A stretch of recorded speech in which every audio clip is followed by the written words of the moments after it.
In this idyllic scene, we meet our two main characters. First, there's the Grasshopper. He's the life of the party, a talented musician with a song for every occasion. He spends his days hopping from leaf to leaf, strumming his little guitar, and enjoying every single moment of the glorious sunshine. Life, for him, is a non-stop festival. Then there's the ant.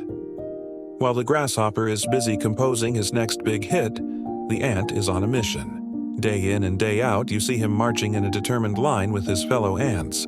He's carrying grains of wheat, tiny seeds, and anything else he can find, hauling them back to the anthill. He works tirelessly, from sunrise to sunset, his focus unwavering. The Grasshopper, leaning back on a mushroom, can't help but notice the ant's relentless hustle. "Hey, Mr. Ant," he chirps one afternoon. "Why are you working so hard on such a perfect day? The sun is shining. The music is playing. Come on, relax a little. Live in the moment." The ant, pausing for just a second to wipe a bead of sweat from his brow, looks up at the carefree Grasshopper. "I'm storing up food for the winter," he replies, his voice steady. "It won't be sunny and warm forever. You should probably be doing the same." The Grasshopper just laughs. "Winter? That's ages away. Don't be such a worrywart. There's plenty of food everywhere. I'll cross that bridge when I get to it." And with a flick of his leg, he goes back to his song, dismissing the ant's advice completely. This scene repeats itself all summer long. The Grasshopper sings, dances, and plays, while the ant and his colony build up a massive stockpile of food, their storerooms overflowing. The Grasshopper sees their hard work but thinks it's all a bit foolish. Why waste such a beautiful season on boring, repetitive labor? But, as it always does, the season began to turn. The vibrant green leaves turned to shades of gold and red, then fell from the trees. Soon, the first snowflakes began to fall, blanketing the meadow in a thick layer of white. Winter had arrived. For the ant, this was no problem.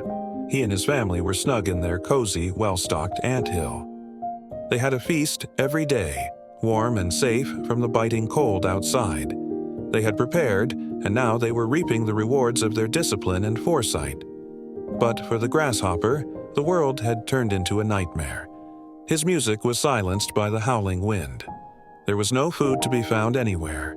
Everything was buried under a deep layer of snow. Shivering, weak, and starving, he had nowhere to go. He finally understood what the ant had been trying to tell him all summer. In desperation, he stumbled through the snow to the anthill and knocked weakly on the door. When the ant answered, the Grasshopper, frail and humbled, begged, "Please, can you spare some food? I haven't eaten in days. I was wrong. You were right to work so hard." The story reminds us that there's a time for work and a time for play. The Grasshopper wasn't wrong to enjoy the summer, but he was foolish to believe the summer would last forever. The ant teaches us the power of discipline, preparation, and delayed gratification. By making small, consistent efforts today, saving a little money, learning a new skill, working on that long-term project, we are building a secure and prosperous future for ourselves. It's about finding the balance between enjoying the present and investing in your future self. So, the next time you're tempted to put off something important for immediate pleasure, think of the ant and the Grasshopper. Ask yourself, are you building your future, or are you just singing in the sun, hoping winter never comes?